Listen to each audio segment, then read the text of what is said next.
So I've already done 2 videos explaining the most basic and advanced settings you can set on your Galaxy S20. And now I just want to share some tips and tricks for your new phone. So let's get started. So the first one, if you long press the fingerprint sensor, you get access to shortcuts like phone or camera, and you can configure that. Go into settings and then lock screen, scroll all the way down to shortcuts and switch to floating buttons. And then you can configure which one you want as left and as right shortcut. Let's say that you want to show something to your friend on your phone, maybe in your gallery or on your Instagram app. They take the phone and you just want to make sure that they cannot go to any other app. You can then pin the app. Now they can just stay inside and they cannot go out of the app. They cannot switch to any other app. It just gets pinned. And the only way to then come out is by swiping up on the home button and staying, and then you have to necessarily unlock it using biometrics or your PIN. To enable this, go into settings, scroll down to biometrics and then to other security settings. Over there, just make sure that PIN windows is turned on, and that's it. And guys, before we move on to the next one, do help me grow my channel. So definitely like the video, subscribe to my channel and hit the bell icon so you get notified every time I put a video. The S20 camera has a great feature called My Filters. Essentially, if you like a photo and you think it's got great colors and it's the kind of effect you want on a photo that you're about to take, you can do just that. You can select that photo from the gallery and the S20 camera will create a filter out of it, which you can then save. For example, this image, and bam, there you go. It just applies those colors as a filter. I just tend to have the same photos, but you get the idea. And you can apply this to selfies as well. So let's say here I am. And then I just apply that photo as a filter and it just creates, hues and saturation of that photo. And then you can save it by a specific name for use again. If you go into your dialer settings, there's an option to record calls. So go into settings, there's recording calls, tap that and make sure it's turned on. Now, this might not be available in your country depending on the policy there, but if you do, definitely a feature to have, and you can select whether you want to record calls from all numbers or for selected numbers. All calls that get recorded are internally stored that you can then browse. Notice how I get pink notifications for Instagram, yellow for maybe something like Google Keep. I get red for email from Gmail, and all of this can very easily be configured. Go into display, then edge screen, and then edge lighting. Obviously make sure it's turned on. Click on choose apps and say all available apps, then go into show edge lighting, turn that to always, and then pick your lighting style, go to colors and select app color.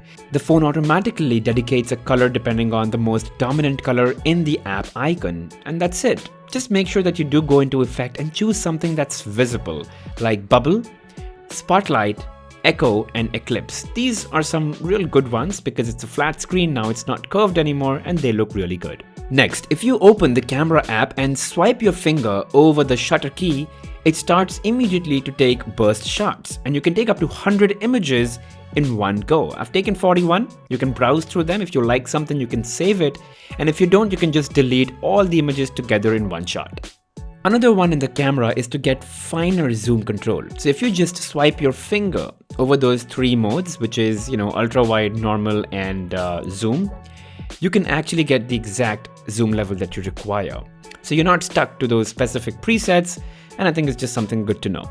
The next one is probably something you've heard. It's called Bixby Routines, and it is so underrated. It is such a great feature on this phone. It essentially automates features or tasks for you that you otherwise end up doing every day manually.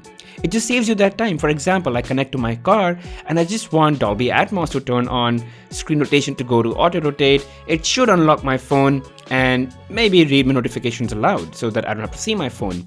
And then I can add more things to it. For example, turn on location if I'm connected to my car because I'm probably driving and I need maps. So I can just go ahead and browse through multiple things, and depending on what I really need in a specific situation, which by the way I have defined, I can set those things. For example, the screen shortcuts, the lock screen shortcuts could probably be car mode and Google Maps when I'm driving. So yeah, you could just go ahead and create as many scenarios. And once they're created, you can turn them on or off or edit them by going under My Routines. So yeah, just go ahead, tap on that plus icon in Bixby Routines and see everything that you can do. There's a lot of scenarios that you can create, a lot of things that you do on a daily basis which can be automated. So just go ahead and play with this. And lastly, a couple of tips for your photo gallery. You can pinch in and pinch out to increase or decrease the sizes of the thumbnails. That's pretty cool, right? So you can see the exact orientation if you're in the most zoomed in state, or you could just zoom out all the way if you quickly want to browse through a lot of photos at once. Also, you could combine two galleries to create a group. This was not there initially, but it's something that's come with the One UI 2.0. Also, you can hide or unhide albums. So let's say you just don't want a specific album to show up when someone goes into your gallery, you can just hide that. And unhiding is just as simple as hiding it, you just turn that toggle off. Lastly, the search is something that's really serious in the Galaxy S20, or actually in One UI 2.0. It's very powerful. It applies a specific AI, and you can pretty much search for anything and it'll show up results. Anyway, that's it from me, guys. Hope those 10 tips were really useful for you. If you've got any questions, feel free to comment them in the section below. And as always, don't forget to subscribe and hit that like button.